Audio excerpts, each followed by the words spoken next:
സർക്കാർ കൊട്ടിഘോഷിച്ച് പ്രഖ്യാപിച്ചതായിരുന്നു K rice എന്ന K അരി. കേരളത്തിൻ്റെ മാത്രം ഒരു സ്വപ്ന പദ്ധതി അന്നമൂട്ടാൻ വേണ്ടി കൊണ്ടുവരുന്നു. പക്ഷേ ആ പദ്ധതി മാന്യമായിട്ടല്ല അതിൻ്റെ വിതരണം നടക്കുന്നത് എന്ന ഗൗരവമേറിയ റിപ്പോർട്ടാണ് നേരത്തെ നമ്മൾ നൽകിയത്. ഇതുമായി ബന്ധപ്പെട്ട പ്രതികരണങ്ങളിലേക്ക് പോവുകയാണ്. അഡ്വക്കേറ്റ് ആർ സജിലാൽ CPI നേതാവ്, ഒപ്പം MK ഹരിദാസ് പ്രോപ്പർ ചാനലിൻ്റെ പ്രതിനിധി കൂടി ചേരുകയാണ്.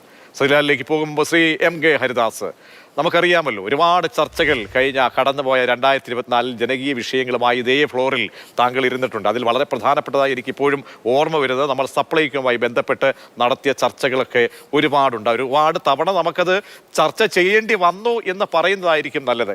ഇന്നിപ്പോൾ എന്താണ് കെ റൈസ് കേരളം കൊട്ടിഘോഷിച്ച് കൊണ്ടുവന്ന ഒരു പദ്ധതിയായിരുന്നു. അന്ന് പറഞ്ഞ എന്താണ്, മലയാളികളുടെ പ്രിയപ്പെട്ട അരി, അത് എല്ലാ ജില്ലകളിലേക്കും വ്യത്യസ്ത അരി നിങ്ങളുടെ കൈകളിലേക്ക് കുറഞ്ഞ വിലയ്ക്ക് 30 രൂപയിൽ താഴെ എത്തുമെന്ന് പറഞ്ഞുകൊണ്ടാണ് ഭക്ഷ്യമന്ത്രി വാർത്താ സമ്മേളനം നടത്തിയതും അത് നടപ്പാക്കി. പക്ഷേ ഇന്ന് അതിൻ്റെ ഈ പഴയ പറഞ്ഞ പല്ലവികളുടെയൊക്കെ തന്നെ പോക്ക് എങ്ങോട്ടാണ് എന്നത് നമ്മൾ അന്വേഷിച്ചു. പക്ഷേ അരിയുടെ കാര്യത്തിൽ വല്ലാത്തൊരു ദുരനുഭവമാണ് ഉണ്ടാകുന്നത്. കാരണം അത് കെ റൈസിൻ്റെ മാത്രമല്ല, ഭാരതരി BJP കൊണ്ടുവന്ന തിരഞ്ഞെടുപ്പ് കാലത്തെ വളരെ പ്രഖ്യാപിച്ച ഒരു പദ്ധതിയായിരുന്നു. അതും അങ്ങനെയാണ്. കാരണം സാധാരണക്കാർക്ക് അപ്രാപ്യമാണ്, വൻകിട ആളുകൾ മാത്രമേ അത് കിട്ടൂ. അപ്പോൾ ഈ ജനകീയ വിഷയങ്ങൾ വെച്ച് തിരഞ്ഞെടുപ്പ് കാലത്തേക്ക് ഒരു സ്റ്റണ്ട് കാട്ടുകയായിരുന്നു ഈ പാർട്ടികൾ. അങ്ങ് ഒരു ഉപഭോക്താവ് എന്ന നിലയിൽ കൂടി എങ്ങനെയാണ് കാണുന്നത് കാര്യങ്ങളെ? വാഗ്ദാന ലംഘനങ്ങളുടെ ഒരു പട്ടികയാണ് നിരത്താനുള്ളത്. ഞാൻ എൻ്റെ കയ്യിൽ ഒരു ചെറിയ പുസ്തകം തന്നെ അതിനെക്കുറിച്ച് 2-3 പേജുള്ള ഒരു പുസ്തകത്തിൽ തന്നെ ഇവരുടെ വാഗ്ദാന ലംഘനങ്ങളുടെ കാര്യങ്ങൾ എഴുതിയിട്ടുണ്ട്. അപ്പൊ ഈ വാഗ്ദാന ലംഘനങ്ങളെക്കാൾ ഇതിൽ ഏറ്റവും ജനങ്ങളെ സംബന്ധിച്ചിടത്തോളം ബാധിച്ച വിഷയം വിലക്കയറ്റം തന്നെയാണ്. വിലക്കയറ്റം കൊണ്ട് ജീവിത ദുരിതത്തിലായ കാലഘട്ടത്തിലാണ് ഇവർ സപ്ലൈകോല ഐറ്റങ്ങൾക്ക് വില കൂട്ടാൻ തീരുമാനിച്ചത്. 13 ഐറ്റങ്ങൾക്ക് വില കൂട്ടാൻ തീരുമാനിച്ചത്. ആ വില കൊടുക്കാൻ സാധാരണക്കാരായ ജനങ്ങള് തയ്യാറാകുന്ന സാഹചര്യത്തിലാണ് കാലിയായ റാക്കുകൾ കണ്ട് സപ്ലൈകോന്റെ ഔട്ട്ലെറ്റുകളിൽ നിന്നും ജനങ്ങൾക്ക് മടങ്ങേണ്ടി വന്നത്. അതിന്റെ പുറകെയാണ് ഈ കെ റൈസ് എന്ന് പറഞ്ഞിട്ട് കൊട്ടിഘോഷിച്ചത്. കെ റൈസ് മാത്രമല്ല, കെ റൈൽ ജീവിതത്തിൽ ഒരിക്കലും കേരളത്തിൽ പ്രാപ്തി നടക്കാത്തൊരു പദ്ധതിയാണ് ഈ കെ റൈൽ എന്ന് പറയുന്നത്. അതിന്റെ പേരിലുള്ള സർവേ, ആ ഭൂമികൾ പിന്നീട് വിൽക്കാൻ പറ്റാത്ത ജനങ്ങള്, സർവേയുടെ പേരിൽ കല്ലിട്ട ഭൂമികൾ വിൽക്കാൻ പറ്റാത്ത ജനങ്ങളുടെ ബുദ്ധിമുട്ട്, K4 20,000 കണക്ഷൻ ഫ്രീ, 2 ലക്ഷം കണക്ഷൻ ഫ്രീ, അങ്ങനെയുള്ള വാഗ്ദാനങ്ങളുടെ ഒരു ലംഘന മഴ തന്നെ നടത്തിയ ഒരു സർക്കാരാണ്. എന്നാലോ ദൂത്തിന്റെ കാര്യത്തിലും കെടുകാര്യസ്ഥതകളുടെ കാര്യത്തിലും ഈ കേരളം ഭരിച്ചിട്ടുള്ള 57 മുതൽ ഭരിച്ചിട്ടുള്ള മറ്റു സർക്കാരുകളെക്കാളൊക്കെ തന്നെ മുന്നിൽ നിൽക്കുന്ന ഒരു സർക്കാരാണിത്. ഞാനിപ്പോ ഈ സപ്ലൈകോയുമായിട്ട് ബന്ധപ്പെട്ടിട്ട് നമ്മൾ നടത്തിയ ചർച്ചയുടെ കാര്യത്തില് ഒരു ചർച്ചയില് ഈ മന്ത്രി നേരിട്ട് വന്നിട്ട് പറഞ്ഞത് ഈ ഓണത്തിന് എല്ലാവർക്കും റേഷൻ കട വഴി ജയ അരി ഞങ്ങൾ വിതരണം ചെയ്യുമെന്ന് മാത്രമല്ല, വരും കാലങ്ങളിൽ റേഷൻ കട വഴി കൊടുത്തുകൊണ്ടിരിക്കുന്ന വെളുത്ത അരി എന്ന പേരിൽ കൊടുക്കുന്നത് ജയ അരി കൊടുക്കുന്നുകൊണ്ട് ഒരു ടീം ആന്ധ്രയ്ക്ക് പോയിട്ടുണ്ടായിരുന്നു. ആ സമയത്താണ് കുട്ടനാട്ടിലെ കെട്ടിക്കിടക്കുന്ന റോഡിൽ കെട്ടിക്കിടക്കുന്ന നെല്ല് വെള്ളത്തിൽ ഒലിച്ചു പോകുന്ന വാർത്തകൾ നിങ്ങൾ മാതൃഭൂമി പോലുള്ള ചാനലുകൾ കൊടുത്തിട്ടുണ്ടായിരുന്നത്. അപ്പൊ ഇവിടെ ജയയ്ക്ക് തുല്യമായത്, ജയയ്ക്ക് കൂടുതലായിട്ടുള്ള നെല്ല് ഏറ്റെടുത്തുകൊണ്ട് ആ നെല്ലിലൂടെ കിട്ടുന്ന അരി കേരളത്തിലെ ജനങ്ങൾക്ക് വിതരണം ചെയ്യാൻ കഴിയാത്തവർ 7 അംഗ സംഘത്തെ ആന്ധ്രയിലേക്ക് അയച്ചിട്ട് ജയ അരിയുടെ ലഭ്യതയെ കുറിച്ച് അന്വേഷിച്ചതല്ലാണ്ട്, ഞാൻ മാസാമാസം റേഷൻ വാങ്ങുന്ന ആളാണ്. എനിക്ക് ഒരു പ്രാവശ്യം പോലും ഈ റേഷൻ കടയിൽ നിന്നും ജയ അരി കിട്ടിയിട്ടില്ല എന്ന് മാത്രമല്ല, ഈ കെ റൈസ് അന്വേഷിച്ച് ഞാൻ കുറകാലായി നടക്കും. ഒരു 5 കിലോ കെ റൈസ് എങ്കിലും എനിക്ക് കിട്ടണം എന്നുള്ള നിലയ്ക്ക്. അപ്പൊ ഞങ്ങളുടെ പ്രദേശത്ത്, എന്റെ താമസ സ്ഥലത്ത്, എന്റെ വീട് ഗുരുവായൂരാണ്, ഞാൻ എറണാകുളത്താണ് താമസിക്കുന്നത്. അപ്പൊ ഗുരുവായൂർ പ്രദേശത്തുള്ളവരോട് ചോദിച്ചു കഴിഞ്ഞാൽ ഈ കെ റൈസ് ഒന്നും ഒരാൾക്കൊന്നും അവിടെയൊന്നും കിട്ടിയിട്ടില്ല, ഇവിടെ ഈ സാധനമൊന്നും കിട്ടിയിട്ടില്ല. അപ്പൊ ഇത്തരത്തിലുള്ള വാഗ്ദാനങ്ങളുടെ ജനങ്ങളെ വിഡ്ഢികളാക്കി എന്ന് പറയുന്നതായിരിക്കുമോ ശ്രീ ഹരിദാസ് ഏറ്റവും നല്ലത്? കാരണം അന്നിപ്പോൾ തെരഞ്ഞെടുപ്പ് കാലത്ത് BJP അവർക്ക് രാഷ്ട്രീയ നയങ്ങളുമായി ബന്ധപ്പെട്ട് തൃശ്ശൂർ എങ്ങനെയെങ്കിലും പിടിക്കുക എന്ന ലക്ഷ്യമായിരുന്നു അവിടെ കൊണ്ടുവന്നതാണ്. അപ്പോൾ ഒരു ആലോചനയും ദീർഘവീക്ഷണവും ഇല്ലാതെ അങ്ങ് കൊണ്ടുവന്നു, ആളുകളെ പറ്റിപ്പിക്കുന്നതിന് വേണ്ടി കൊണ്ടുവന്ന ഒരു പദ്ധതിയെ മാറുകയാണ്. കാരണം ഇവിടെ എന്താണ് പറഞ്ഞത്, മട്ടേരി ആയാലും അല്ലെങ്കിൽ മറ്റ് കുറുവ അരിയൊക്കെ തന്നെ നൽകും എന്ന് പറഞ്ഞു. പക്ഷേ ഇപ്പോൾ ജയ മാത്രമേ കിട്ടാനുള്ളൂ. മാത്രമല്ല പറഞ്ഞ വിലയിൽ നിന്നും ബഹുദൂരം അത് കുറച്ച് കടന്ന് പോയിട്ടുമുണ്ട്. അപ്പോൾ ഇവരുടെ പ്രയോറിറ്റി വളരെ പ്രധാനപ്പെട്ടതാണോ? കാരണം ഒന്നും കിട്ടിയില്ലെങ്കിലും വേണ്ടിയല്ല, നമുക്ക് അന്നം കഴിച്ച് കിടക്കാമല്ലോ, അതാണല്ലോ പലരുടെയും ആളുകളുടെയൊക്കെ തന്നെ ചിന്ത. അപ്പോൾ അതിന് പോലും ഒരു പല രീതിയിലുള്ള ഈ നിലപാടാണെങ്കിൽ ജനങ്ങൾ എങ്ങനെ വിശ്വസിക്കേണ്ടി വരും? 2025 ഒരു തിരുത്തൽ കാണാൻ കഴിയുമോ? ഞാൻ അതിലേക്ക് പറയുന്നതിനെക്കാട്ടിലും മുമ്പ് പ്രതീക്ഷ തെറ്റിദ്ധരിച്ചിട്ട് പറഞ്ഞു ജയ അരി മാത്രമേ കിട്ടാനുള്ളൂ എന്ന്. ജയ അരി റേഷൻ കടയിൽ നിന്നും ഇവർ തരുന്ന ഈ വെളുത്ത അരി ജയ അരിയാണെന്ന് തെളിയിച്ചാൽ എന്ത് അവാർഡും കൊടുക്കാൻ തയ്യാറാണ്. അത് ജയ അരിയൊന്നുമല്ല. ജയ അരിക്ക് തുല്യമായിട്ടുള്ള ഒരു വെളുത്ത അരി തരുന്നു എന്നുള്ളതല്ലാണ്ട് ഒരു കാരണവശാലും അത് ജയ അരിയല്ല. കാരണം ജയ ചോറുന്നിട്ട് കഴിഞ്ഞൊരു 10-25 കൊല്ലമായിട്ട് ജയ റൈസിന്റെ ചോറുന്ന ആളാണ് ഞാൻ. ഈ റേഷൻ കടയിൽ നിന്ന് കൊണ്ടുവരുന്ന ചോറിനെ അത്തരത്തിലുള്ള സ്വാദൊന്നും എനിക്ക് കണ്ടിട്ടില്ല. അപ്പൊ വാഗ്ദാന പെരുമഴ നമുക്ക് 2025 മെയിൽ നടക്കാൻ പോകുന്ന തെരഞ്ഞെടുപ്പിൽ പ്രതീക്ഷിക്കാമെങ്കിലും മറ്റൊരു കാര്യത്തിൽ ഞാൻ ഉറപ്പ് പറയുകയാണ്, 2026 ജനുവരി മുതൽ നമുക്കൊക്കെ കിറ്റ് കിട്ടി തുടങ്ങും. ഒരു സംശയവുമില്ല. കാരണം പിന്നെ ഇലക്ഷൻ 5 മാസമേ ഉള്ളൂ. അപ്പൊ ഈ കിറ്റിൽ ജനങ്ങളെ വീഴ്ത്താമെന്നുള്ള ഒരു വ്യാമോഹമുള്ള ഒരു മുന്നണിയാണ് ഇടതുപക്ഷ ജനാധിപത്യ മുന്നണി. ആ ജനങ്ങളുടെ ആ ദൗർബല്യം മുതലെടുത്തുകൊണ്ട് നമുക്കൊക്കെ ജനുവരി മുതലേ സംസ്ഥാനത്തിന്റെ ദുർബലമായ സാമ്പത്തിക സ്ഥിതിയിലെ റേഷൻ കാർഡ് ഉടമകൾക്കൊക്കെ വെള്ളക്കാർഡായാലും മഞ്ഞക്കാർഡായാലും നീലക്കാർഡായാലും അവർക്കൊക്കെ കിറ്റ് വിതരണം ചെയ്യുമെന്നുള്ള കാര്യത്തിൽ യാതൊരു സംശയവുമില്ല. വാഗ്ദാന പെരുമഴയുടെ ഉദാഹരണമാണെന്ന് ഞാൻ പറഞ്ഞല്ലോ. ഇവരുടെ വാഗ്ദാന ലംഘനങ്ങൾ എനിക്കെതിരായിട്ട് സംസാരിക്കാൻ ഇവിടെ വന്നിട്ടുള്ള വ്യക്തി പറഞ്ഞാൽ ഞാനൊരു 10-25 കാര്യങ്ങൾ പറഞ്ഞു കഴിഞ്ഞു കഴിഞ്ഞാൽ ഏറ്റവും പ്രധാനമായിട്ടുള്ള സംഭവം എന്താ വെച്ച് കഴിഞ്ഞാൽ സുഹൃത്ത് വളരെയധികം ജനങ്ങളെ. ശരി, നമുക്ക് ആ പോയിന്റിലേക്ക് വരാം. കാരണം എന്തുകൊണ്ടാണ് ഇത് പ്രയോറിറ്റി ആയിട്ട് ജനങ്ങളുടെ സ്ഥായിയായ ജീവൽ പ്രശ്നങ്ങളിൽ അന്നം ഉൾപ്പെടാത്തത് എന്ന പ്രധാനപ്പെട്ട ഒരു പോയിന്റാണ്. അഡ്വക്കേറ്റ് സജിലാൽ, CPI ആണ് ഈ വകുപ്പ് കൈകാര്യം ചെയ്യുന്നത്. അപ്പോൾ CPIക്ക് ജനങ്ങളൊരു പ്രതിബദ്ധത വേണം. പറഞ്ഞ കാര്യങ്ങൾ നമുക്കറിയാം, പല വിപ്ലവാത്മകമായ നിലപാടുകൾ അത് മാവേലി സ്റ്റോറുമായി ബന്ധപ്പെട്ടൊക്കെ ആയാലും ഒക്കെ തന്നെ കേരളത്തിൻ്റെ ഈ പരിപ്രേക്ഷ്യത്തിലേക്ക് ചുവടുവെച്ചത് CPI എന്ന പ്രസ്ഥാനം കൈപിടിച്ചാണ്. അപ്പോൾ മാറ്റങ്ങൾ അനിവാര്യമെന്ന് അന്നത്തെ കാലത്ത് ശോച്യാവസ്ഥ സാമൂഹ്യാവസ്ഥ കണ്ടുകൊണ്ടാണ്. അപ്പോൾ ഇന്നത്തെ ഈ സമയത്ത് ഒരു വലിയൊരു കൈത്താങ് തേടേണ്ട സമയത്ത് അരി വളരെ പ്രഖ്യാപിച്ചതാണ്. മാതൃഭൂമിയുടെ ഫ്ലോറിൽ തന്നെ ആ മന്ത്രി പറഞ്ഞതായി എനിക്കിപ്പോഴും ഞാൻ ഓർക്കുകയാണ്. അപ്പോൾ പറഞ്ഞ കാര്യങ്ങൾ നടന്നില്ല. അന്ന് പറഞ്ഞ 30 രൂപയ്ക്ക് അകത്ത് തന്നെ താഴെ തന്നെ അരി ലഭ്യമാകും, എല്ലാ ജില്ലകളിലും വ്യത്യസ്തമായ അരികൾ. അപ്പോൾ പറഞ്ഞു പറ്റിക്കുകയായിരുന്നു നിങ്ങൾ ജനങ്ങളെ? കേരളം പൊതുവിതരണ സമ്പ്രദായത്തിൻ്റെ കാര്യത്തിൽ കേരളം ഇന്ത്യയിലെ മറ്റ് സംസ്ഥാനങ്ങൾക്ക് മാതൃകയായിട്ടുള്ള സംസ്ഥാനമാണ് കേരള സംസ്ഥാനം. ദീർഘവർഷങ്ങളായി കേരളത്തിൽ വളരെ സുസംഘടിതമായിട്ടുള്ള പൊതുവിതരണ സമ്പ്രദായം നിലനിൽക്കുന്ന ഒരു സംസ്ഥാനമാണ്. കേരളത്തിൽ അങ്ങോളം ഇങ്ങോളം റേഷൻ കടകളായിരുന്നാലും മാവേലി സ്റ്റോറുകളായിരുന്നാലും ഇല്ലെങ്കിൽ സപ്ലൈകോ സൂപ്പർ മാർക്കറ്റുകളായിരുന്നാലും കേരളത്തിലെ പൊതുവിപണിയിൽ വില പിടിച്ചു നിർത്തുന്നതിന് വേണ്ടി ശക്തമായി ഇടപെടുന്ന ഒരു സംവിധാനമാണ് കേരളത്തിലെ പൊതുവിതരണ സമ്പ്രദായം. ആ പൊതുവിതരണ സമ്പ്രദായം ഇന്ന് നമ്മുടെ രാജ്യത്തെ മറ്റ് സംസ്ഥാനങ്ങൾക്ക് മാതൃകയാണ്. നിങ്ങൾ നോക്കൂ, കേരളത്തിലെ പൊതുവിതരണ സമ്പ്രദായത്തെ തകർക്കുന്നതിന് വേണ്ടിയുള്ള വളരെ ബോധപൂർവമായിട്ടുള്ള പരിശ്രമമാണ് നമ്മുടെ രാജ്യത്തെ ഗവൺമെൻറ് സ്വീകരിച്ചുകൊണ്ടിരിക്കുന്നത്. നിങ്ങളിൽ രണ്ടുപേരും സംസാരിച്ചപ്പോൾ അതിനെ സംബന്ധിച്ച് ഒരക്ഷരം പോലും ഇവിടെ മിണ്ടിയില്ല. റൈസിനെ കുറിച്ച് വാദോരാതെ പറഞ്ഞ ആളുകൾ ഭാരതരിയെക്കുറിച്ച് ഒരക്ഷരം പോലും മിണ്ടിയില്ല. തൃശ്ശൂരിൽ വിജയിക്കുന്നതിന് വേണ്ടി ഭാരത അരി എന്ന് പറയുന്ന തെരഞ്ഞെടുപ്പിന് വേണ്ടി കൊണ്ടുവന്ന വാഗ്ദാനം, അതിനെ സംബന്ധിച്ച് ഒരക്ഷരം പോലും ഇവിടെ പറഞ്ഞില്ല. നമ്മുടെ രാജ്യത്ത് പൊതുവിതരണ സമ്പ്രദായത്തെ തകർക്കുന്ന സമീപനം കേന്ദ്ര ഗവൺമെൻറ് സ്വീകരിച്ചുകൊണ്ടിരിക്കുമ്പോൾ കേരളത്തിൽ എല്ലാ പ്രതിസന്ധികൾക്കിടയിലും ഈ പൊതുവിതരണ സമ്പ്രദായത്തെ ശക്തിപ്പെടുത്തുന്നതിന് വേണ്ടിയുള്ള സമീപനങ്ങളുമായി കേരളത്തിലെ ഗവൺമെൻറ് മുന്നോട്ട് പോവുകയാണ്. നിങ്ങൾ പരിശോധിച്ച് നോക്കൂ, നമ്മുടെ രാജ്യത്ത് നാഗാലാൻഡിലും ചണ്ഡീഗഡിലും പൊതുവിതരണ സംവിധാനം തന്നെ ഇപ്പോൾ നിർത്തലാക്കിയിരിക്കുകയാണ്. അവിടെ റേഷൻ കടകളെല്ലാം അടച്ചുപൂട്ടപ്പെടുകയുണ്ടായി. നാഗാലാൻഡിലും ചണ്ഡീഗഡിലും റേഷൻ കടകൾ അടച്ചുപൂട്ടിയതുപോലെ കേരളത്തിലെയും റേഷൻ കടകൾ അടച്ചുപൂട്ടുന്നതിൻ്റെ ഭാഗമായിട്ടാണ് ഭാരതരി എന്ന് പറയുന്ന ഒരു പ്രഖ്യാപനം അന്ന് തെരഞ്ഞെടുപ്പ് സമയത്ത് ഇവർ പ്രഖ്യാപിച്ചത്. ഡയറക്റ്റ് ബെനിഫിറ്റ് സിസ്റ്റം എന്ന സംവിധാനത്തിൽ കൂടി സബ്സിഡി അവരുടെ ബാങ്ക് അക്കൗണ്ടിലേക്ക് കൊടുത്തുകൊള്ളൂ, പകരം റേഷൻ കടകൾ വഴി അരി കൊടുക്കേണ്ടതില്ല എന്നുള്ള നിലപാട് സ്വീകരിച്ചുകൊണ്ടാണ് ചണ്ഡീഗഡിലും നാഗാലാൻഡിലും റേഷൻ കടകൾ അടച്ചുപൂട്ടിയത്. നമുക്കറിയാമല്ലോ, BJP ഗവൺമെൻറ് നമ്മുടെ രാജ്യത്ത് ആദ്യം അധികാരത്തിൽ വന്നപ്പോൾ തന്നെ ഗ്യാസിൻ്റെ സബ്സിഡി തുക വീട്ടമ്മമാരുടെ ബാങ്ക് അക്കൗണ്ടിലേക്ക് വന്നുകൊള്ളും എന്ന് പറഞ്ഞുകൊണ്ട് എല്ലാവരെ കൊണ്ടും ബാങ്ക് അക്കൗണ്ട് എടുത്ത് കേന്ദ്രം വരിഞ്ഞു നമുക്കറിയാമല്ലോ എന്ന യാഥാർത്ഥ്യം നമ്മുടെ മുന്നിലുണ്ട്. അത് അങ്ങനെയല്ല എന്ന് പറയുന്നില്ല. പക്ഷേ നമുക്കൊരു ബി പ്ലാൻ 2024 എന്താണ് പറഞ്ഞത്, ഭക്ഷ്യമന്ത്രി എന്താണ് പറഞ്ഞത്, നമുക്കൊരു ബി പ്ലാൻ ഉണ്ടാകണം. ധനമന്ത്രിയും അതാണ് പറഞ്ഞത്. ധനമന്ത്രി പറഞ്ഞു കേന്ദ്രത്തിന് നിലപാടുണ്ടെങ്കിൽ ഇതാണെങ്കിൽ നമുക്കൊരു ബി പ്ലാൻ ഉണ്ട്. പല പ്ലാനുകളും നമ്മൾ ഈ മനുഷ്യന്റെ പ്രയോറിറ്റിയുടെ കാര്യത്തിൽ അല്ലെങ്കിൽ ജീവൽ പ്രശ്നങ്ങളുടെ കാര്യത്തിൽ നമ്മൾ വിട്ടുവീഴ്ചയില്ലാതെ ശ്രമിച്ചിട്ടുണ്ട്. പക്ഷേ കഴിഞ്ഞ നാളുകളിൽ എന്താണ് പലപ്പോഴായി സപ്ലൈകോയിലെ അവസ്ഥ, അവിടെ ഞങ്ങളെ സംബന്ധിച്ചുള്ള മാതൃഭൂമി 2024 RKSലേക്ക് തിരിഞ്ഞു നോക്കുമ്പോൾ നമ്മൾ എത്രയോ തവണയാണ് ഞങ്ങൾ പോയി ഒഴിഞ്ഞ റാക്കുകൾ ചൂണ്ടിക്കാട്ടി അവസാനം എന്താണ് സിവിൽ സപ്ലൈസിൻ്റെ MDയുടെ ഭാഗത്തു നിന്നും ഒരു സർക്കുലർ ഇറക്കി മാധ്യമങ്ങളെ അതിനകത്തേക്ക് കയറ്റരുത് എന്ന്. കാരണം എന്താണ്, അതിനകത്തെ ഒഴിഞ്ഞ റാക്കുകൾ ആള് കാണാൻ പാടില്ല എന്നുള്ളതായിരുന്നു. പല വാർത്തകൾ നൽകിയതിൻ്റെ പേരിൽ 1-2 സാധനങ്ങൾ അവിടേക്ക് എത്തിച്ചു.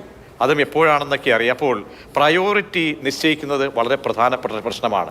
പിന്നീട് വിതരണക്കാർക്ക് നൽകാനുള്ള പണം അതെങ്ങനെയാണ് ധനവകുപ്പിനോട് ചോദിച്ചു വാങ്ങാനുള്ള ഒരു ശേഷി CPI പോലെയുള്ള ഒരു മന്ത്രിക്ക് അല്ലെങ്കിൽ അവിടെ ഇരിക്കുന്ന മന്ത്രിക്ക് കഴിയുന്നില്ലെങ്കിൽ അദ്ദേഹത്തിൻ്റെ കഴിവുകേടാണ്. അങ്ങനെയൊന്നുമല്ല നമ്മൾ മന്ത്രിമാരെ കണ്ടുള്ളൂ. അപ്പോൾ ജീവൽ പ്രശ്നങ്ങളിൽ പ്രഖ്യാപിതമായ LDFന്റെ ഒരു നയം ഉയർത്തിപ്പിടിക്കേണ്ട CPI അത്തരം കാര്യങ്ങളിൽ, കാരണം പ്രധാനപ്പെട്ട വകുപ്പുകൾ, ഇത്തരം വകുപ്പുകൾ നിങ്ങളുടെ കയ്യിലാണ്, അത് നിങ്ങൾക്ക് കഴിഞ്ഞിട്ടുണ്ടോ എന്ന ഒരു വിലയിരുത്തലിലേക്ക് ആ പ്രോഗ്രസ് കാർഡ് പരിശോധിച്ചാൽ തൃപ്തികരമാണോ, സ്ഥായിയായി പറഞ്ഞാൽ, ആത്മാർത്ഥമായി പറഞ്ഞാൽ ശ്രീ സജിലാൽ? അല്ല, പ്രജീഷ് ചോദ്യം ചോദിക്കുന്നതിനെടുക്കുന്ന സമയത്തിൻ്റെ പകുതിയെങ്കിലും എനിക്ക് ഉത്തരം പറയാനുള്ള സമയമായി തരണം. നിങ്ങളിങ്ങനെ ഇടയ്ക്ക് ഇടപെട്ടുകൊണ്ട് കഴിഞ്ഞാൽ നിങ്ങൾ ചോദിക്കുന്ന നിങ്ങൾ വീണ്ടും ഇടപെടുകയാണ്. ചോദിക്കുന്ന ചോദ്യത്തിന് എനിക്ക് ഉത്തരം പറയാൻ കഴിയില്ല. നിങ്ങൾ ഒരു അരിയെ സംബന്ധിച്ചാണ് പറഞ്ഞത്. കേരളം ഒരു ഉപഭോക്തൃ സംസ്ഥാനമാണല്ലോ. മറ്റ് സംസ്ഥാനങ്ങളിലെ പോലെ ഉള്ളൊരു സംസ്ഥാനമല്ല കേരളം. അരി ഉൾപ്പെടെയുള്ള ഭക്ഷ്യധാന്യങ്ങൾക്ക് വേണ്ടി ഇതര സംസ്ഥാനങ്ങളെ ഇല്ലെങ്കിൽ കേന്ദ്ര ഗവൺമെൻറ് അടക്കം ആശ്രയിക്കുന്ന ഒരു സംസ്ഥാനമാണ് കേരള സംസ്ഥാനം. ആ കേരള സംസ്ഥാനത്തിന് അർഹതപ്പെട്ട ധാന്യവിഹിതം അടക്കം ഈ കേന്ദ്ര ഗവൺമെൻറ് നൽകുന്നില്ല. BJP ഗവൺമെൻറ് അധികാരത്തിൽ വന്നതിന് ശേഷം ഏതാണ്ട് 2.5 ലക്ഷം മെട്രിക് ടൺ റേഷൻ വിഹിതം വെട്ടിക്കുറച്ചു. ഒരക്ഷരം പോലും നിങ്ങൾ പറയുന്നില്ലല്ലോ, ഒരക്ഷരവും പറയുന്നില്ല. ഇവിടെ പൊതുവിതരണ സംവിധാനത്തെ ശക്തിപ്പെടുത്തുന്നതിന് വേണ്ടിയുള്ള നീക്കങ്ങളുമായി കേരളത്തിലെ ഗവൺമെൻറ് മുന്നോട്ട് പോവുകയാണ്.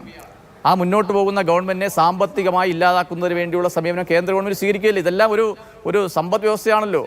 കേന്ദ്ര സംസ്ഥാന ഗവൺമെൻറ്റുകൾ തമ്മിലുള്ള ഒരു ഫെഡറൽ സംവിധാനം അനുസരിച്ചുകൊണ്ട് സംസ്ഥാനങ്ങൾക്ക് അവകാശപ്പെട്ട നികുതി വിഹിതവും മറ്റ് ആനുകൂല്യങ്ങളും മറ്റ് അവകാശങ്ങളും എല്ലാം തന്നെ നൽകുവാൻ കേന്ദ്ര ഗവൺമെൻറ് തയ്യാറാകണം.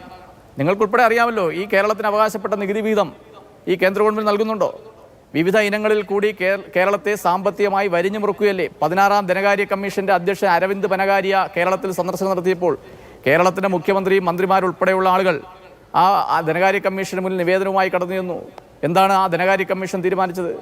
ഒരു വിധത്തിലുള്ള അർഹതപ്പെട്ട നികുതി അടക്കം ലഭ്യമാവുകയില്ല എന്നും കടമെടുക്കാനുള്ള ശേഷി വർദ്ധിപ്പിക്കുന്നതിന് വേണ്ടി അല്ലെങ്കിൽ അതിൻ്റെ വിഹിതം വർദ്ധിപ്പിക്കുന്നതിനുള്ള സമീപനം സ്വീകരിക്കുകയില്ല എന്നാണ് ആ കമ്മീഷൻ അസന്നിഗ്ധമായി പ്രഖ്യാപിച്ചത്. അപ്പോൾ അതൊന്നും ഇവിടെ പറയണ്ട എന്നാണ് നിങ്ങൾ ഇവിടെ പറയുന്നത്. ഇപ്പോൾ കേരളത്തിലെ അരി വിതരണത്തെ സംബന്ധിച്ചെല്ലാം നിങ്ങളിവിടെ സൂചിപ്പിക്കുകയുണ്ടായി. കേരളത്തിലെ സപ്ലൈകോ ആയിരുന്നാലും മാവേലി സ്റ്റോറുകളായിരുന്നാലും നമ്മുടെ സംസ്ഥാനത്ത് വിലക്കയറ്റത്തെ പിടിച്ചു നിർത്തുന്നതിന് വേണ്ടി ഇടപെടുന്ന ഒരു സംവിധാനമാണ്. 2016 കേരളത്തിൽ ഇടതുപക്ഷ ജനാധിപത്യ മുന്നണി ഗവൺമെൻറ് അധികാരത്തിൽ വരുമ്പോൾ 13 ഇനം സാധനങ്ങൾ കേരളത്തിലെ സപ്ലൈകോ സൂപ്പർ മാർക്കറ്റുകൾ വഴി മാവേലി സ്റ്റോറുകൾ വഴി കഴിഞ്ഞ 7.5 വർഷക്കാലം യാതൊരു വിലവർധനവുമില്ലാതെ കൊടുത്ത ഗവൺമെൻറ്റാണ് ഇടതുപക്ഷ ജനാധിപത്യ മുന്നണി ഗവൺമെൻറ്. മറക്കാൻ കഴിയുമോ കേരളത്തിലെ ജനങ്ങൾക്ക്? 7.5 വർഷക്കാലം. 2016 ആ ഗവൺമെൻറ് അധികാരത്തിൽ വരുമ്പോൾ 5 വർഷക്കാലത്തേക്ക് പ്രകടന പത്രിക ഇറക്കിയപ്പോൾ അതിനകത്ത് പറഞ്ഞ 5 വർഷക്കാലം 13 ഇനം സാധനങ്ങൾ സപ്ലൈകോ സൂപ്പർ മാർക്കറ്റുകൾ വഴി മാവേലി സ്റ്റോറുകൾ വഴി വില കുറച്ച് കൊടുക്കുന്നതാണ്. അത് 7.5 വർഷക്കാലം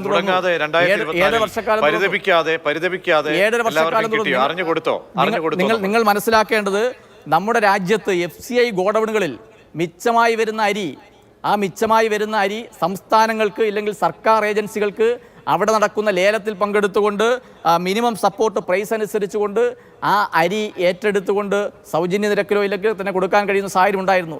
കേന്ദ്ര ഗവൺമെൻറ് നിലപാടാണ് സ്വീകരിച്ചത്. അത്തരത്തിലുള്ള FCI ഗോഡൌണിൽ ബാക്കി വരുന്ന ഭക്ഷ്യധാന്യങ്ങൾ ലേലം ചെയ്യുമ്പോൾ സർക്കാർ ഏജൻസികൾക്കോ സർക്കാരുകൾക്കോ പങ്കെടുക്കുവാൻ പാടില്ല. അങ്ങനെ കേരളം പങ്കെടുക്കുവാൻ പാടില്ല എന്നുള്ള നിലപാട് സ്വീകരിച്ചു. എന്നാൽ സ്വകാര്യ ഏജൻസികൾക്ക് അവിടെ പങ്കെടുക്കാൻ കഴിയും. അത് നമ്മൾ ചർച്ച ചെയ്തതല്ലേ. വലിയ സമ്മർദ്ദങ്ങളുണ്ടായില്ലേ, വലിയ സമരങ്ങളുണ്ടായില്ലേ. അപ്പോൾ കേരളത്തെ രാഷ്ട്രീയമായി ഇല്ലാതാക്കുന്നതിന് വേണ്ടിയുള്ള സമീപനങ്ങൾ സ്വീകരിച്ചുകൊണ്ടിരിക്കുകയാണ്. 2013 NFSA ആക്ട് നിലവിൽ വന്നത്. ഭക്ഷ്യസുരക്ഷാ നിയമം നമ്മുടെ രാജ്യത്ത് നിലവിൽ വരികയുണ്ടായി. 2013 ഭക്ഷ്യ സുരക്ഷാ നിയമം വന്നതിന് ശേഷമാണ് ഇവിടെ നേരത്തെ സൂചിപ്പിച്ചതുപോലെ കാർഡുകളുടെ എണ്ണം BPL ആയിരുന്നാലും മുൻഗണനയായിരുന്നാലും സ്വാഭാവികമായിട്ടും ഉപഭോക്തൃ സംസ്ഥാനമായിട്ടുള്ള കേരളത്തിന് അവകാശപ്പെട്ട ഭക്ഷ്യധാന്യങ്ങൾ കേന്ദ്ര ഗവൺമെന്റ് നൽകുന്നില്ലെന്ന് മാത്രമല്ല, നമ്മുടെ സംസ്ഥാനത്തിന് അവകാശപ്പെട്ട നികുതി വിഹിതം അടക്കം ഇല്ലാതാക്കിക്കൊണ്ട് ഉള്ള സമീപനം സ്വീകരിച്ചുകൊണ്ടിരിക്കുകയാണ്. ഭാരതരിയെ സംബന്ധിച്ച് നിങ്ങളിവിടെ സൂചിപ്പിക്കേണ്ട ഭാരതരി കഴിഞ്ഞ പാർലമെന്റ് തെരഞ്ഞെടുപ്പുമായി ബന്ധപ്പെട്ട് തൃശ്ശൂർ പാർലമെന്റ് മണ്ഡലത്തിൽ മാത്രം ശ്രീമാൻ സുരേഷ് ഗോപിക്ക് രാഷ്ട്രീയമായി വോട്ട് തട്ടിയെടുക്കുന്നതിന് വേണ്ടി, ജനങ്ങളുടെ കണ്ണിൽ പൊടിയിടുന്നതിന് വേണ്ടി തൃശ്ശൂരിൽ ഒന്ന് വാഹനത്തിൽ കൊണ്ടുവന്ന് വിതരണം ചെയ്തു. ഗുരുവായൂർ ഉൾപ്പെടെയുള്ള തൃശ്ശൂർ പാർലമെന്റ് മണ്ഡലമാണല്ലോ, അവിടെ ഭാരതരി ഇവിടെ ലഭ്യമാകുന്നുണ്ടോ?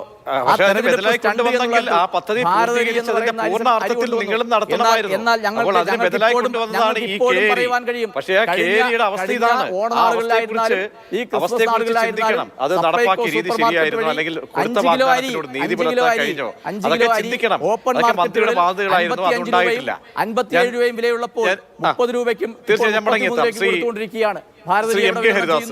CP സംസ്ഥാന കൗൺസിൽ അംഗം ശ്രീ സജിലാൽ ഒരു കാര്യം കൂടി പ്രജീഷ്, കേരളത്തിൽ ഇടതുപക്ഷ ജനാധിപത്യ മുന്നണി ഗവൺമെന്റ് ഭരണം നടത്തിക്കൊണ്ടിരിക്കുകയാണ്. ഇടതുപക്ഷ ജനാധിപത്യ മുന്നണി ഗവൺമെന്റിൽ കമ്മ്യൂണിസ്റ്റ് പാർട്ടി തീരുമാനിക്കുന്ന മന്ത്രിമാരെല്ലാവരും തന്നെ വളരെ ഉത്തരവാദിത്തോടുകൂടി, വളരെ മികവോടുകൂടി അവരെ ഏൽപ്പിച്ച ഉത്തരവാദിത്തങ്ങൾ ഏറ്റെടുത്ത് നടപ്പിലാക്കിക്കൊണ്ടിരിക്കുകയാണ്. അപ്പൊ അവരുടെ കഴിവുകളെ സംബന്ധിച്ചൊന്നും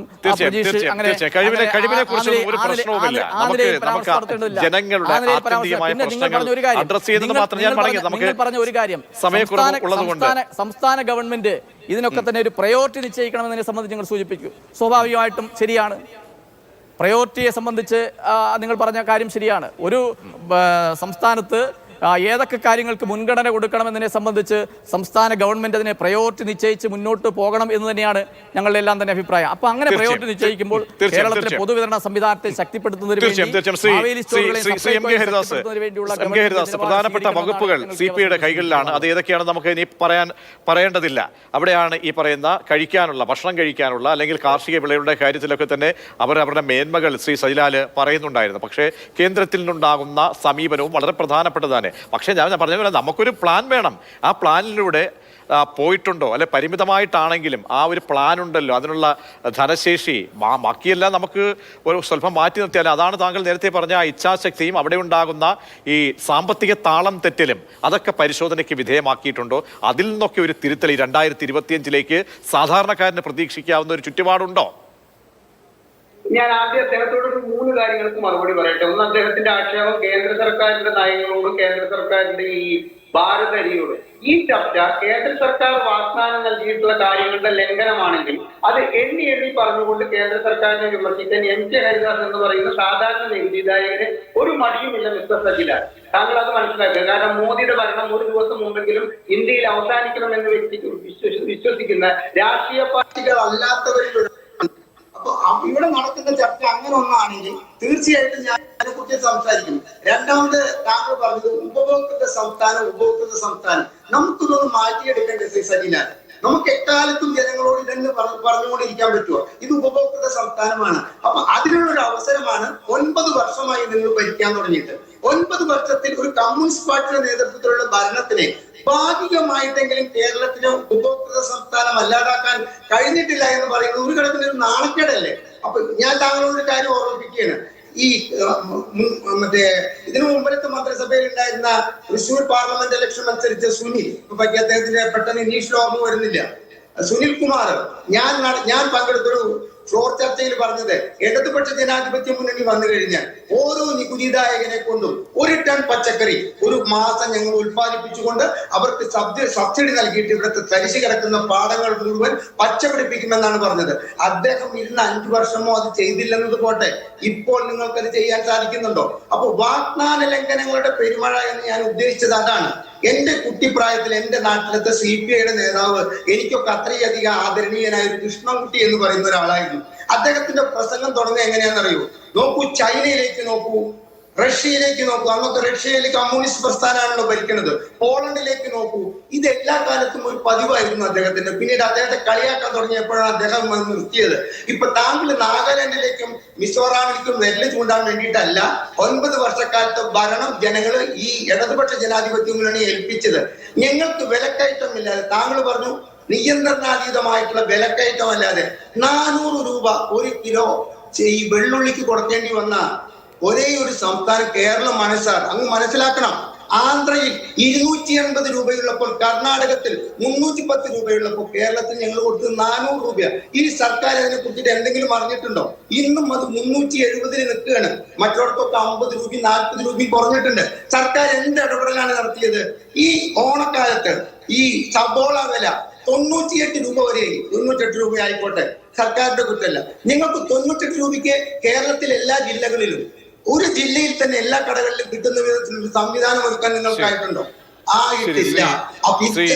ശ്രീ എം കെ ഹരിദാസ് ക്ഷമിക്കണം, കാരണം 3:30 മുഖ്യമന്ത്രി വാർത്താ സമ്മേളനം ഉണ്ടെന്ന് അറിയിപ്പ് വരികയാണ്. അപ്പോൾ നമുക്ക് ചർച്ച വൈൻഡപ്പിന്റെ സമയമായതുകൊണ്ടാണ് ശ്രീ സജിലാൽ ചുരുക്കി, കാരണം ഇതിനൊക്കെ ഈ പഴിയൊക്കെ പോക്കാൻ വേണ്ടി 2025 ഒരു പ്രഖ്യാപിതമായിട്ടുള്ള ഒരു രൂപരേഖ ഉണ്ടോ? എന്തെങ്കിലും കരുതി വെച്ചിട്ടുണ്ടോ? ചുരുക്കി. അല്ല, കേരളം ഉപഭോക്തൃ സംസ്ഥാനമാണെന്ന് പറഞ്ഞത് കേരളത്തിൽ ഉൽപ്പാദിപ്പിക്കപ്പെടുന്ന പിന്നെ സുഗന്ധവ്യഞ്ജനങ്ങളായിരുന്നാലും മറ്റ് ഉൽപ്പന്നങ്ങളായിരുന്നാലും മറ്റ് രാജ്യങ്ങളിലേക്ക് കയറ്റുമതി ചെയ്യുമ്പോൾ നമ്മുടെ രാജ്യത്തിന് കിട്ടുന്ന സമ്പത്തുണ്ട്. അപ്പോൾ കേരളം ഒരു ഉപഭോക്തൃ സംസ്ഥാനമാണെന്ന് ഇപ്പോഴും തീരുമാനിച്ചല്ലോ. അതനുസരിച്ചുകൊണ്ടാണ് കേന്ദ്ര ഗവൺമെൻറ് നമുക്ക് ആവശ്യമായിട്ടുള്ള ഭക്ഷ്യധാന്യങ്ങൾ വിതരണം ചെയ്യുന്നത്. വെളുത്തുള്ളി ഉൾപ്പെടെയുള്ള സാധനങ്ങൾ കേരളത്തിലാണ് ഉൽപ്പാദിപ്പിക്കുന്നത്. കേരളം ഒരു ഉപഭോക്തൃ സംസ്ഥാനമാണെന്ന് പറയുമ്പോൾ പച്ചക്കറി ഉൾപ്പെടെയുള്ള സാധനങ്ങൾ മറ്റ് സംസ്ഥാനങ്ങളെ ആശ്രയിച്ചുകൊണ്ടാണ് കേരളം മുന്നോട്ട് പോകുന്നത്. അത് യാഥാർത്ഥ്യമല്ലേ? ഇവിടെ ഇപ്പോൾ ചർച്ചയിൽ പങ്കെടുക്കുന്ന ഞാനായിരുന്നാലും പ്രജീഷ് ആയിരുന്നാലും ഇല്ലേ എം കെ ഹരിദാസ് ആയിരുന്നാലും നമ്മുടെ വീട്ടുമുറ്റത്ത് എത്രത്തോളം പച്ചക്കറി ഉൽപ്പാദിപ്പിക്കുന്നുണ്ട്? ആ ഉൽപ്പാദനത്തിൽ കഴിഞ്ഞ LDF ഗവൺമെൻറ് കാലത്തിൽ ഈ ഇടതുപക്ഷ ജനാധിപത്യ ഗവൺമെൻറ് കാലത്തിൽ കുറച്ച് വർധനവുണ്ടായിട്ടുണ്ട്. കേരളത്തിൽ ഇത്തരത്തിലുള്ള പച്ചക്കറി ഉൽപ്പാദിപ്പിക്കുന്നില്ല, ഭക്ഷ്യധാന്യങ്ങൾ ഉൽപ്പാദിപ്പിക്കുന്നില്ല. ഇത് സ്വാഭാവികമായിട്ട് മറ്റ് സംസ്ഥാനങ്ങളെ ആശ്രയിച്ചുകൊണ്ടാണ്. അപ്പോൾ ആ സംസ്ഥാനങ്ങളിൽ വിലക്കയറ്റം ഉണ്ടാകുമ്പോൾ നമ്മുടെ സംസ്ഥാനത്ത് ആ സാധനങ്ങൾ വിലവർധന ഉണ്ടാകും. താരതമ്യേന മറ്റ് സംസ്ഥാനങ്ങളിലെല്ലാം വിലവർധന ഉണ്ടായിക്കൊണ്ടിരിക്കുകയല്ലേ? വിലക്കയറ്റം ഒരു യാഥാർത്ഥ്യമല്ലേ? കഴിഞ്ഞ പാർലമെന്റ് തെരഞ്ഞെടുപ്പിലടക്കം കോൺഗ്രസ് ഉൾപ്പെടെയുള്ള രാഷ്ട്രീയ പ്രസ്ഥാനങ്ങളെല്ലാം ചർച്ച ചെയ്യപ്പെട്ടൊരു വിഷയമാണ് നമ്മുടെ രാജ്യത്തെ വിലക്കയറ്റം. പെട്രോളിൻ്റെയും ഡീസലിൻ്റെയും വില ക്രമാതീതമായി വർദ്ധിപ്പിക്കുന്നു, ചരക്ക് കൂലി വർദ്ധിപ്പിക്കുന്നു. ഇവിടെ പറഞ്ഞു വെളുത്തുള്ളിയുടെ കാര്യത്തെ സംബന്ധിച്ച് സൂചിപ്പിച്ചു. മറ്റ് സ്റ്റേറ്റുകളാണ് അതെല്ലാം ഉൽപ്പാദിപ്പിക്കുന്നത്. ആ സാധനങ്ങൾ കേരളത്തിലേക്ക് കൊണ്ടുവരുമ്പോൾ അതിൻ്റെ ചരക്ക് കൂലി അടക്കം വർദ്ധിക്കുമ്പോൾ സ്വാഭാവികമായിട്ട് അവർ പറയുന്ന വിലയ്ക്ക് നമുക്ക് വാങ്ങേണ്ടി വരും. ആ വില വർധനയെ തടയുന്നതിന് വേണ്ടിയാണ് മാവേലി സ്റ്റോറുകളായിരുന്നാലും ഹോർട്ടികോർപ്പുകളായിരുന്നാലും അത്തരത്തിലുള്ള സംവിധാനങ്ങൾ കൂടി സബ്സിഡി നിരക്കിൽ സാധനങ്ങൾ ശക്തിപ്പെടുത്തണം എന്നുള്ള യാഥാർത്ഥ്യമാണ്. ഇടപെടലിന്റെ ഇടമായി മാറട്ടെ. എന്തായാലും സമയക്കുറവുള്ളതുകൊണ്ടാണ് ഇടപെടേണ്ടി വരുന്നത്. അതിഥികൾക്ക് ഈ രണ്ടുപേർക്കും നന്ദി. എന്തായാലും 2024 പോലെ പറഞ്ഞ് പറ്റിക്കരുത് 2025 എന്നാണ് ജനങ്ങൾക്ക് പറയാനുള്ളതും. അവർക്ക് വലിയ പ്രതീക്ഷയാണ് ഈ 2025 കുറിച്ച്. അത് ഭരണകൂടം സാധ്യമാക്കട്ടെ.